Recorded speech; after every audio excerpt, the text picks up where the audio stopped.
please subscribe and don't forget to press the bell icon to get notified whenever we upload a new video. Ayodhya में राम मंदिर और लखनऊ में मस्जिद बनाने की पैरवी करने वाले शिया वक्फ बोर्ड के बयान के बाद सियासत अब शुरू हो गई है। आजम खान ने शिया वक्फ बोर्ड को उनकी दी गई दलील पर शुक्रिया अदा करते हुए तंज कसा। आजम खान ने कटाक्ष करते हुए कहा कि शिया वक्फ बोर्ड ने सारी मस्जिदों को मंदिर में बदलने को नहीं कहा, इसके लिए उनका शुक्रिया। कोई ताज्जुब की बात नहीं है, इससे ज्यादा भी हो सकता है। शुक्र है उन्होंने सारी मस्जिदों को मंदिर में बदलने के लिए नहीं कहा, जितना कहा उसके लिए उनका बहुत शुक्रिया, बहुत धन्यवाद। बड़ा एहसान किया उन्होंने इस्लाम पर। और वहीं निर्मोही अखाड़े ने जमीन के टुकड़ा करने का विरोध करते हुए वहां भव्य मंदिर बनाने का दावा किया है। वो शुद्ध रूप से वो जमीन भगवान राम की जन्मस्थली है और हिंदू जनमानस का वो विश्वास का, आस्था का केंद्र है। इसके नाते वो जमीन किसी का नहीं है, राम जी का है। वहाँ भव्य राम जन्मभूमि मंदिर का निर्माण होगा। अयोध्या में राम मंदिर मुद्दे को लेकर शिया वक्फ बोर्ड की दलील के बाद एआईएमएम नेता असदुद्दीन ओवैसी ने ट्वीट करके अमित शाह पर भी हमला बोला। ओवैसी ने ट्वीट किया, उन्होंने लिखा, हैदराबाद में अमित शाह ने कहा कि मंदिर आम चुनावों से पहले बन जाएगा, लेकिन सवाल यह है कि क्या अमित शाह खुद ही फैसला लिखने लगे हैं, जबकि फैसला सुप्रीम कोर्ट में विचाराधीन है। अच्छा होता कि फैसला चुनावों के बाद आता, ताकि निष्पक्ष तरीके से चुनाव किए जाते।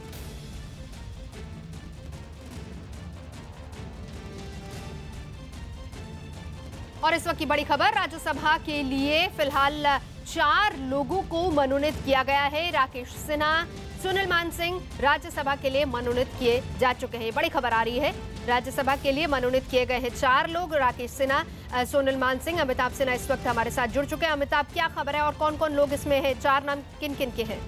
देखिए, 4 पद खाली हो तो वहाँ पर सचिन तेंदुलकर, रेखा, अनु आगा और के पराशरन 4 सीटें खाली हुई थी जो राष्ट्रपति नामांकित करते हैं। इसमें 4 नाम जो आए हैं, उसमें पहला नाम है राम शकल का। ये दलित नेता है, किसान नेता है और उत्तर प्रदेश से आते हैं, उनको इसलिए शायद चुना गया है। दूसरा नाम सोनल मानसिंह का है, जो देश की जानी मानी नृत्यांगना है।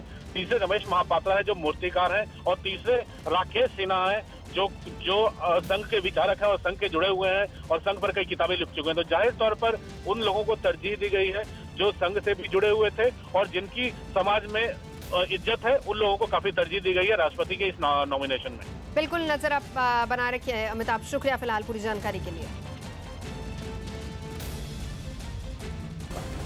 गुजरात के वडोदरा में भारी बारिश के बाद एक कार सड़क किनारे एक तालाब में डूबने लगी। इस कार में 2 लोग सवार थे और दावा किया जा रहा है कि बारिश के बाद पानी का बहाव अचानक तेज होने की वजह से कार सड़क से फिसलकर तालाब तक पहुंच गई और कार सवार दोनों लोग उसके अंदर फंस गए। कार को पानी में डूबता देख 2 लोग कार के पास पहुंचे और अंदर बैठे लोगों को कुछ इशारा करने लगे। इसी बीच एक आदमी तैरकर कार के पास पहुंचा और अंदर फंसे लोगों को बाहर निकालने की कोशिश करने लगा। वहीं किनारे खड़े लोग भी कार में फंसे लोगों को बाहर आने के लिए कहने लगे। बाहर निकल जाओ। कुछ देर की मशक्कत के बाद कार में फंसे एक आदमी और एक महिला को बाहर निकाल लिया गया और सुरक्षित किनारे पर लाया गया। उनके निकलने के कुछ देर बाद ही कार पूरी तरह पानी में डूब गई। बीजेपी अध्यक्ष अमित शाह ने सायना नेहवाल से मुलाकात की। बीजेपी अध्यक्ष अमित शाह ने हैदराबाद में बैडमिंटन खिलाड़ी सायना नेहवाल से उनके घर पर जाकर मुलाकात की। कांग्रेस अध्यक्ष राहुल गांधी ने अभिमन्यु राव को पार्टी के ओबीसी विभाग का संयोजक नियुक्त कर दिया। रिलायंस इंडस्ट्रीज के चेयरमैन मुकेश अंबानी आरआईएल के शेयरों में तेजी की वजह से 44 अरब डॉलर से ज्यादा की संपत्ति के साथ एशिया में सबसे अमीर हस्ती बन गए। इससे उन्होंने चीन के अलीबाबा ग्रुप के संस्थापक जैक मा को पीछे छोड़ दिया। मिशन 2019 की तैयारी में जुटे आरजेडी नेता तेज प्रताप यादव ने अपने विधानसभा क्षेत्र में महुआ में दलित परिवार के घर खाना खाया। बिहार के मुजफ्फरपुर में लोगों पर रिश्वत मांगने के आरोप में एक राजस्व कर्मचारी की पिटाई करने का इल्जाम लगा। बिहार के मधुबनी रेलवे स्टेशन की दीवारों पर मधुबनी पेंटिंग बनाने वाले कलाकारों ने अधिकारियों पर पैसे न देने का आरोप लगाते हुए प्रदर्शन किया। बिहार की पटना पुलिस ने दावा किया कि कारोबारी ने किसी दूसरे आदमी को झूठे केस में फंसाने के लिए अपने दोस्त के जरिए खुद पर गोली चलवाई। जम्मू कश्मीर के अनंतनाग में आतंकियों से मुठभेड़ में शहीद हुए सीआरपीएफ के जवान संदीप यादव के घर राजस्थान के अलवर में मातम पसर गया। यूपी के झांसी में बेरोजगार युवाओं को नौकरी देने की आड़ में गैर कानूनी काम करने के शक में पुलिस ने एक संस्था का दफ्तर सील कर 5 लोगों को पकड़ लिया। मुंबई के पास ठाणे में एमएनएस यानी महाराष्ट्र नवनिर्माण सेना के कार्यकर्ता पानी से भरे एक गड्ढे के ऊपर चादर बिछाने लगे। गड्ढों में गिरने की वजह से कल्याण में बीते एक हफ्ते में 5 लोगों की मौत हो गई, जिसके विरोध में ये लोग प्रशासन के खिलाफ सड़क पर उतरे और पानी से भरे गड्ढों पर चादर बिछाकर उसके ऊपर लेट गए। प्रदर्शन कर रहे एमएनएस कार्यकर्ताओं ने कल्याण डोंबिवली महानगर पालिका के खिलाफ भी जमकर नारेबाजी की।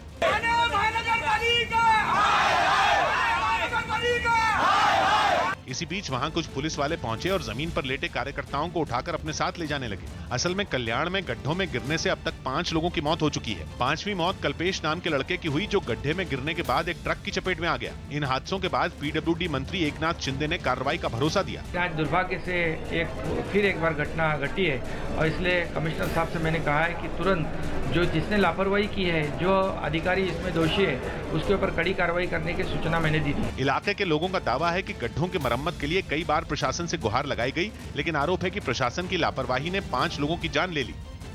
राजस्थान पुलिस में आज कांस्टेबल के लिए भर्ती परीक्षा चल रही है, जिससे लोगों को खासी परेशानी का सामना करना पड़ रहा है। नकल रोकने के लिए राजस्थान के जिला मुख्यालयों में 8 बजे से 5 बजे तक के लिए इंटरनेट सेवा बंद कर दी गई है। सुरक्षा के इंतजाम इतने कड़े हैं कि जगह जगह पर नाकाबंदी कर दी गई है। अकेले जयपुर में आरएससी की 6 कंपनियां तैनात की गई हैं। अभ्यर्थियों को चप्पल और हाफ बाजू की शर्ट पहनकर आने के लिए गाइडलाइंस भी जारी की गई हैं। करीब 14 लाख अभ्यर्थी परीक्षा दे रहे हैं। बिल्कुल, पुलिस कांस्टेबल भर्ती 2018 के लिए बीकानेर में परीक्षार्थियों की रेलम पेल शुरू हो चुकी है। बीकानेर में 2 दिनों के भीतर तकरीबन 14,000 परीक्षार्थी अलग अलग जिलों से आएंगे, जो पुलिस कांस्टेबल्स की परीक्षा देंगे। 2 पारियों में परीक्षा होगी। आज पहले दिन ये 10 से 12 बजे तक परीक्षा होगी और उसके बाद में शाम को 3 से 5 बजे तक परीक्षा होगी। इस वक्त आप देख सकते हैं बीकानेर का केंद्रीय विद्यालय एक सेंटर है और यहाँ पर जो सामने भीड़ लगी हुई है परीक्षार्थियों की, ये सुबह से ही लग चुकी है। 2 घंटे पहले से यहाँ पर परीक्षार्थी अपना प्रवेश जो है वो पाने लग चुके हैं। बगायता उनकी यहाँ पर चेकिंग करके भीतर जाने दिया जा रहा है। उनको शूज़ तक पहनने अलाउ नहीं है। सहयोगी धीरज से कहूँगा, वो दिखाएगा कि किस तरह से कई परीक्षार्थी जो है वो नंगे पैर भीतर जा रहे हैं। उनको यहाँ पर पूरी आस्तीन की शर्ट पहनना मनाही है। ये तमाम जो चीज़ें हैं ये पहले बता दी गई थी, परंतु फिर भी कई लोग ऐसे हैं जो परीक्षा भवन तक पूरी बाजू की शर्ट में पहुँचे, जूतों के साथ पहुंचे, कानों में ईयर रिंग्स डाल के पहुंचे। उनकी ईयर रिंग्स यहाँ पर हटवाए गए हैं, उनके शूज़ यहाँ पर खुलवाए गए हैं, उनकी फुल आस्तीन की शर्ट जो है वो यहाँ पर खुलवाई गई है। और ऐसा सभी परीक्षार्थियों के साथ किया जा रहा है, चाहे वो महिला परीक्षार्थी हो, चाहे पुरुष परीक्षार्थी हो। तमाम तरह की जो चेकिंग है वो होने के बाद ही उन्हें भीतर प्रवेश दिया जा रहा है। सुबह से ही जिले भर के सभी जो सेंटर हैं, 25 सेंटर ऐसे बनाए गए हैं, वहाँ पर इस तरह की कतारें देखी जा सकती है, जहाँ पर परीक्षार्थी लगातार इस परीक्षा को देने से पहले जो फॉर्मेलिटीज़ है उन्हें पूरी करती हुई नजर आ रहे हैं। देख सकते हैं आप, हाथ में अगर आपने कुछ बांध रखा है तो वो भी यहाँ पर खोलना पड़ेगा। किसी तरह का अतिरिक्त शरीर के ऊपर कुछ भी जो है चीज़ें वो नहीं ली जा सकती और फूंक के कदम जो है वो रखा जा रहा है। पुलिस प्रशासन ने भी बेहतरीन व्यवस्था यहाँ पर की है। हथियारबंद जवान जो है वो तैनात किए गए हैं परीक्षा केंद्रों पर। लगातार पुलिस अधिकारी गश्त कर रहे हैं, मॉनिटरिंग कर रहे हैं। जब परीक्षार्थी आएंगे क्या क्या प्रोटोकॉल पालन करने पड़ेंगे उनके लिए? बिल्कुल सब पहले से ही बताया गया है। उनके जो उनका प्रवेश पत्र है उस पर अच्छी तरह से लिखा हुआ है। साथ में लगातार न्यूज़ जो पेपर हैं, अखबार, उनमें अच्छी तरह से आ रहा है कि उनको क्या करना है और क्या नहीं करना है। उनके साथ कोई भी सामग्री नहीं हो सकती, मोबाइल नहीं हो सकता, कोई ब्लूटूथ, इंटरनेट, कुछ भी, मतलब बिल्कुल एकदम सादे सिंपल कपड़े में आएंगे और आराम से अपनी परीक्षा देंगे। तो बहरहाल परीक्षा शुरू हो चुकी है और ऐसे कड़े सुरक्षा बंदोबस्त में परीक्षा होगी। प्रदेश की बात करें, 15 लाख करीब परीक्षार्थी परीक्षा देंगे और पुलिस का ध्येय यही है कि शांतिपूर्ण तरीके से जिन छात्रों ने मेहनत की है वो कड़ी मेहनत से अपने परीक्षा दें और इस परीक्षा का नतीजा भी उनके लिए अच्छा आए। सहयोगी शेर सिंह के साथ ललित सिंह, न्यूज़ 18 जोधपुर। मध्य प्रदेश में मुख्यमंत्री शिवराज सिंह चौहान जन आशीर्वाद यात्रा से पहले उज्जैन के महाकाल पहुंचे हैं। आज से शिवराज सिंह चौहान 55 दिनों की आशीर्वाद यात्रा शुरू कर रहे हैं, जिसमें वो जनता के सामने अपनी सरकार की उपलब्धियां गिनवाएंगे। मध्य प्रदेश के उज्जैन से जन आशीर्वाद यात्रा की शुरुआत हो रही है। अमित शाह इसको हरी झंडी दिखाएंगे। बताएं कि जो रथ तैयार किया गया है वो 2.5 करोड़ का रथ है। उसी से आशीर्वाद लेने के लिए मुख्यमंत्री शिवराज सिंह चौहान 230 विधानसभा क्षेत्रों में जाएंगे और 55 दिन तक ये पूरी रथ यात्रा चलेगी, जिसमें 700 सभाएं भी करेंगे मुख्यमंत्री और तमाम जो मंदिर हैं राज्य के सब जगह मुख्यमंत्री जाएंगे। महाकाल में आशीर्वाद लेने के लिए पहुंचे हैं और फिर इसके बाद अमित शाह हरी झंडी दिखाएंगे और इसके बाद नानखेड़ा स्टेडियम से इस रथ यात्रा की शुरुआत होगी। जो पहला चरण है इस जन आशीर्वाद यात्रा का वो 300 किलोमीटर का होगा, जिसमें 6 विधानसभाओं को कवर करते हुए आगे बढ़ेंगे। केंद्रीय मंत्री जुएल ओराम ने आदिवासियों पर दिए गए अपने बयान पर गलती मानी है। हालांकि उन्होंने ये भी दावा किया कि उनके बयान को गलत ढंग से पेश किया गया। हालांकि उन्होंने कहा है कि आदिवासियों को लोन लेने के लिए वो उत्साहित कर रहे थे। ओराम हैदराबाद में शुक्रवार को राष्ट्रीय जनजातीय उद्यमी कार्यक्रम को संबोधित कर रहे थे। उन्होंने लोगों से कहा था कि सिर्फ हार्ड वर्क मत करो, माल्या जैसे स्मार्ट वर्क। ये मेरा गलती है, मैं स्वीकार करता हूँ। विजय माल्या का बदले में दूसरा किसी इंडस्ट्रियलिस्ट का नाम लिया होता, टाटा बिरला का, तो अच्छा होता। ये डिफॉल्टर आदमी भगोड़ा का नाम लिया, मैंने ये गलती हुआ है। चलिए आपको सुनवाते हैं केंद्रीय मंत्री जुएल ओराम का वो बयान जिसके बाद विवाद शुरू हुआ। आपने विजय माल्या को स्मार्ट कहा है कि he has influenced the bankers, politicians, government. वास्तव में ट्रैवल एंटरप्रेन्योर्स लोगों को एनकरेज करने के लिए मैंने विजय माल्या का नाम गलती से उदाहरण दिया। ये मेरा गलती हुआ है। और दूसरा कोई सक्सेसफुल बिजनेसमैन का अगर एग्जाम्पल दिया होता तो ठीक होता। इसके लिए मैं दुख प्रकट कर रहा हूँ। और मंत्री के बयान पर तंज कसते हुए कांग्रेस नेता प्रमोद तिवारी ने विजय माल्या को बीजेपी का आदर्श बताया। भाजपा का एक मंत्री जिसके कार्यकाल में विजय माल्या भाग के गए, वैसी प्रेरणा दे रहा है कि बनो, यानी विजय माल्या अब भारतीय जनता पार्टी के आदर्श हो गए हैं, आइडियल हो गए हैं। चीन के सिचुआन प्रांत में बाढ़ की वजह से अलग थलग पड़ गए एक गांव के लोगों को राहत कर्मी रस्सी के सहारे निकालने लगे, जहां पिछले कुछ दिन से लगातार हो रही बारिश से कई इलाकों में बाढ़ के हालात बन गए, जिसकी वजह से कई इलाके कट गए, जहां फंसे लोगों को निकालने के लिए राहत और बचाव अभियान चलाया गया।